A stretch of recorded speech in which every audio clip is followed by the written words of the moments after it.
Private nursing হোমসকলে তেওঁলোকে মানুহক মৃত্যুৰ পিছত মৃতদেহ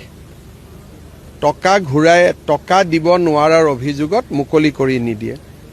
দ্বিতীয়তে তেওঁলোকে বহুত পেচেণ্টক টকাটো দিব নোৱাৰাৰ কাৰণে অতিৰিক্ত দিন নাৰ্ছিং হোমত থাকিবলৈ বাধ্য কৰায়। মই স্বাস্থ্যমন্ত্ৰী ডাঙৰীয়াক কৈছোঁ যে এটা কল চেণ্টাৰ নম্বৰ এটা দিব লাগে, 102 হওক 103 হওক।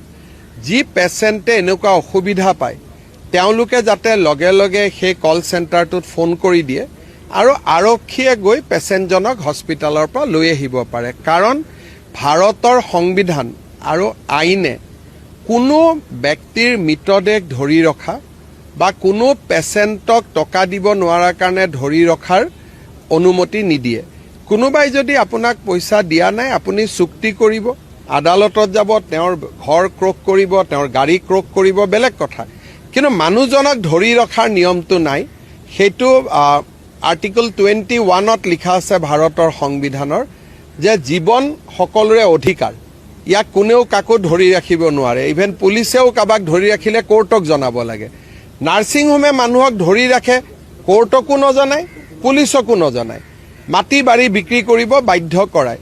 গতিকে এই বিষয়ে আমি চিন্তা কৰি আছোঁ। আপোনালোকে ভাল খবৰ এটা পাব। 2 এদিনতে আমি ইয়াৰ ওপৰত এটা কেবিনেটত আলোচনা কৰি এটা সিদ্ধান্ত ল'ম যাতে নাৰ্ছিং হোমত পেচেণ্ট আৰু ডেড বডি দুইটাক যাতে ধৰি ৰাখিব নোৱাৰে। টকা পইচা লাগিলে অহাৰ আগতে এডভান্স লওক, আমাৰ ক'বলগীয়া নাই। আৰু মইতো নাৰ্ছিং হোমসকলক সদায় কওঁ যে এনেকুৱা পেচেণ্টক আপোনালোকে ল'ব যোনে আপোনালোকক টকা দিব পাৰিব।